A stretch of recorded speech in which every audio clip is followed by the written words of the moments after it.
Bueno, en esta segunda parte vamos a hablar de las distintas fases de la respuesta alimenticia.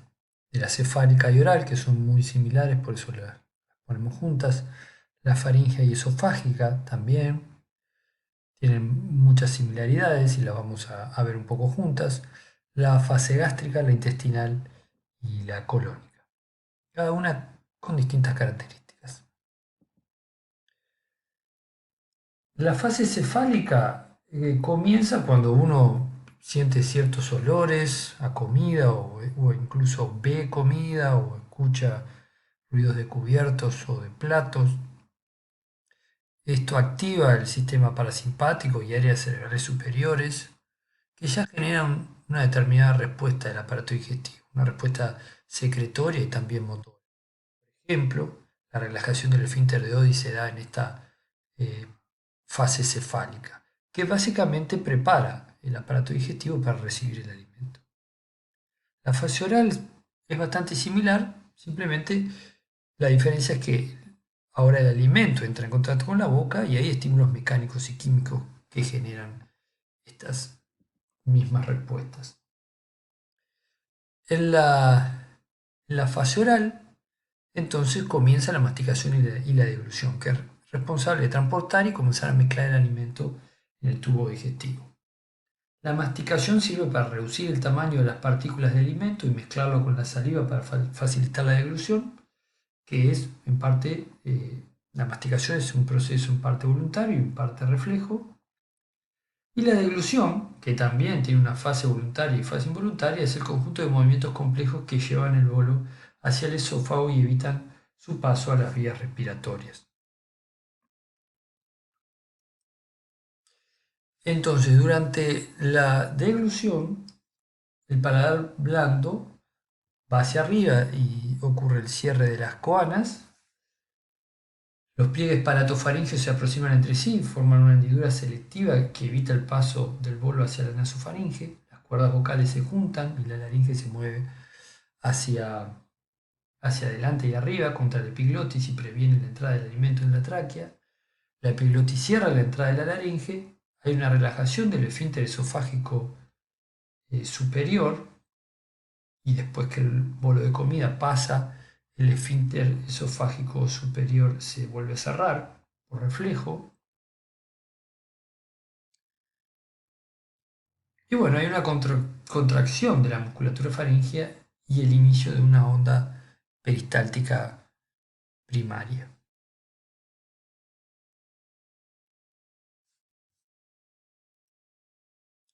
Todo esto es debido a receptores del tacto en la abertura de la faringe que son activados y la información se conduce a centros de tragado en la médula y la protuberancia, y desde allí los impulsos motores son conducidos por nervios craneales al músculo faríngeo y el esófago superior y por los nervios motores vagales al resto del esófago. Se dispara entonces así la peristalsis primaria. Y este diagrama muestra la secuencia de eventos, como suceden en forma temporal.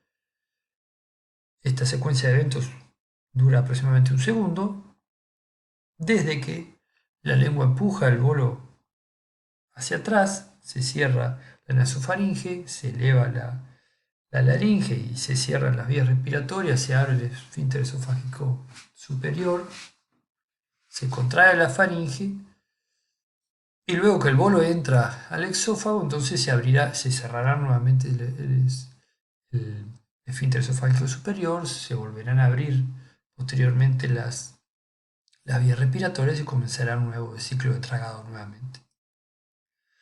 La fase esofágica entonces cumple una función protectora y también vamos a ver que propulsora, porque por un lado la apertura de estos esfínteres es fundamental para permitir la entrada de la comida al esófago y luego su transporte hacia el estómago. Y para esto también el esfínter esofágico inferior debe abrirse en forma coordinada para permitir el pasaje del alimento y luego evitar el pasaje hacia atrás del alimento, ¿verdad? Por ese motivo también tiene una función protectora, protege al esófago del reflujo gástrico, ¿verdad? que sería un contenido ácido alcanzando el esófago y pudiendo eventualmente dañar sus paredes. También el esófago se deshace de ese material del reflujo cuando eventualmente, por algunas condiciones o situaciones particulares puntuales, ocurre este reflujo. Y a su vez el esfínter esofágico inferior protege a las vías respiratorias también de que el alimento vuelva hacia atrás y eventualmente entre en las vías respiratorias. Hay una característica particular del esófago que tiene musculatura estriada en su parte más proximal y musculariza en su región más distal. Bueno, todo el esófago está inervado por fibras nerviosas que vienen del núcleos no vagales y también del núcleo ambiguo y del núcleo motor dorsal. Los estímulos mecánicos disparan la función protectora y propulsiva del esófago, por ejemplo, la estimulación de la faringe durante el tragado y la distensión de la pared del esófago provocan movimientos peristálticos. Y bueno, todo esto sucede por vía neural, por reflejos extrínsecos o intrínsecos. Hay aferentes mecanosensitivos que por vías extrínsecas e intrínsecas responden a la distensión del esófago. Y bueno, y generan eh, este movimiento peristáltico que va a conducir el alimento hacia el estómago. Este movimiento peristáltico es un anillo de contracción que se desplaza empujando el material a lo largo del tracto gastrointestinal. Hay una alternancia de contracción y relajación de ambas capas musculares regulada neuralmente. Ocurre en la faringe, en el esófago, en el antro gástrico, en el intestino delgado y el grueso.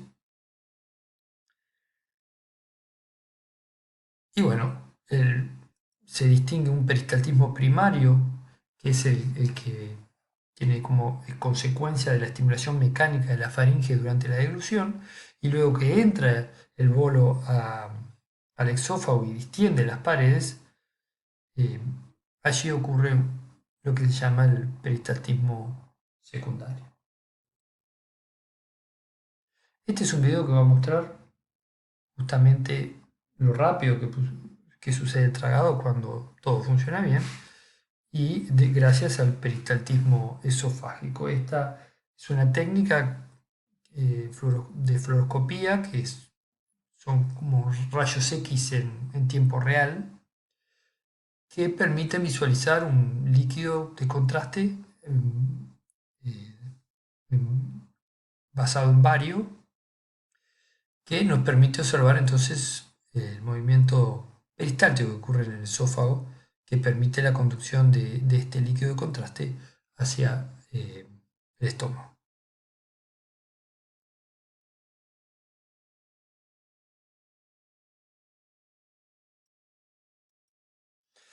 Bueno, y esto muestra los distintos tiempos a los que al que se van abriendo el esfínter esofágico inferior. Por ejemplo, aquí vemos que el bolo genera un cambio de presión a este nivel, ¿verdad? Esto a su vez eh, se sincroniza con un aumento, con una disminución de la contracción del esfínter esofágico superior, es decir, se abre el esfínter esofágico superior,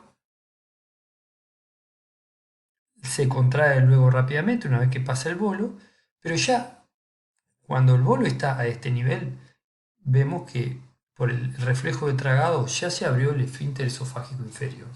Es decir, que el esfínter esofágico inferior no se abre cuando llega el bolo aquí, sino que se abre inmediatamente cuando ocurre el reflejo de tragado y el bolo se encuentra a esta altura, ¿verdad? Aquí vemos los cambios de presión a medida que el bolo va pasando por el esófago, ¿verdad? Y una vez que pasa al estómago, allí se cerrará entonces el esfínter esofágico inferior. En algunos casos esto no sucede, hay un mal funcionamiento del esfínter esofágico inferior, puede haber una dilatación del esófago también sin movimiento peristáltico y que no haya, como dijimos, una relajación del esfínter esofágico inferior, entonces el alimento no puede pasar hacia el estómago, esto se llama acalasia y puede ser corregido por cirugía u otros tratamientos, como por ejemplo la introducción de un balón, el cual se infla y temporalmente permite el pasaje del alimento hacia el estómago.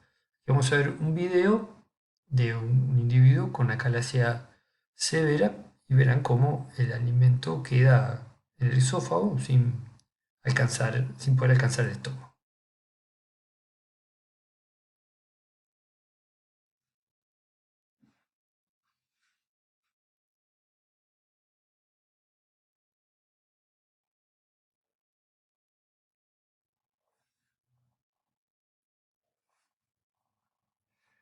¿Verdad? El alimento queda en el esófago, el esfínter esofágico inferior no se abre y se ven movimientos contráctiles irregulares que no presentan las características del peristaltismo.